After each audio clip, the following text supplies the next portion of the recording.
So I might be a little late to this party, but I'm going to show you every single step you need in order to get the Shard of Alexander from Alexander's questline within Elden Ring. I know that this questline has been out for almost 2 years now, but if you're new to the game and or new to my community, you may find yourself needing this talisman on one of your playthroughs, so I'm going to show you everything you need to do in order to get it. So let's get right into it. You're going to start this questline out in Limgrave, right at the Saints Bridge site of Grace, and you're going to hear someone calling for you. You need to follow the route that I just showed you here on the screen, and you're going to find Alexander sunk into the ground. All you need to do is talk to him and exhaust all of his dialogue, and by the way, at every single step you take in this questline, you need to exhaust every single bit of dialogue, or there's a potential that the NPC, whoever it may be, will not move on to their next part. After you talk to Alexander, you need to hit him in the back a few times, and then he will pop out, giving you 1 exalted flesh, and then having the ability to move on to his next location. The next place you're going to find Alexander is in Redmane Castle, and you can talk to him in the courtyard there before you need to fight Radahn. You can summon him for the Radahn fight as you see here on the screen, and after you dispose of Radahn, you can then find Alexander on the side of the hill, and you can talk to him and exhaust all of his dialogue so that he will then move on to his next location. Now, there is an opportunity before this point in the game where you can find Alexander in the Gael tunnel on the border of Limgrave and Caelid. However, that is not a necessary part of the quest, and if you do happen to run into him there, you will have a little bit extra dialogue, but like I said, it is not 100% necessary for him to move on to Redmane Castle. Now, after exhausting all of Alexander's dialogue after defeating Radahn, you're then going to locate him again in Seethwater Terminus after you defeat the giant dragon worm here on the map. Alexander will be standing in the lava, and you can exhaust all of his dialogue. He will then give you the jar helmet, and after leaving the area, he will then move on to his next location. Before this location in the game, though, there is another area you can find him, which is right here in Liurnia the Lakes, right by Jarburg, but if you didn't locate him here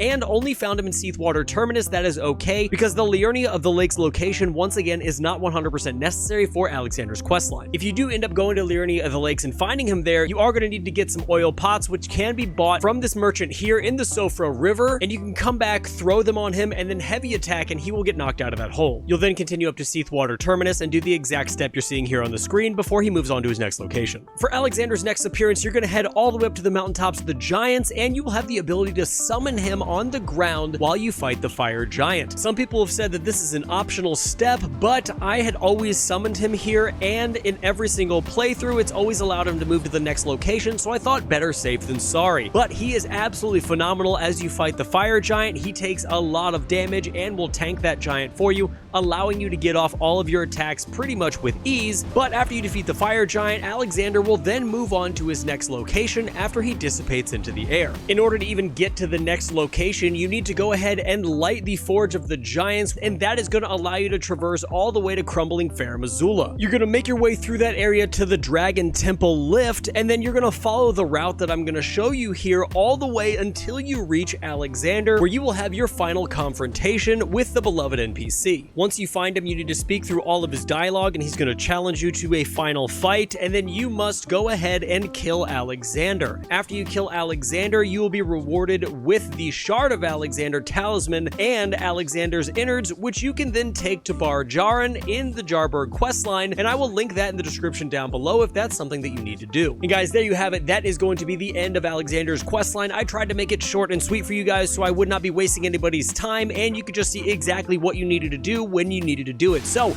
if you have any questions about the questline, leave them down in the comments below. I check the comments all the time. If you like the content, feel free to hit the bell notification and the sub button so you can know when I'm making more of it. And until next time, guys, stay safe, enjoy the game, and I'll see you in the next one.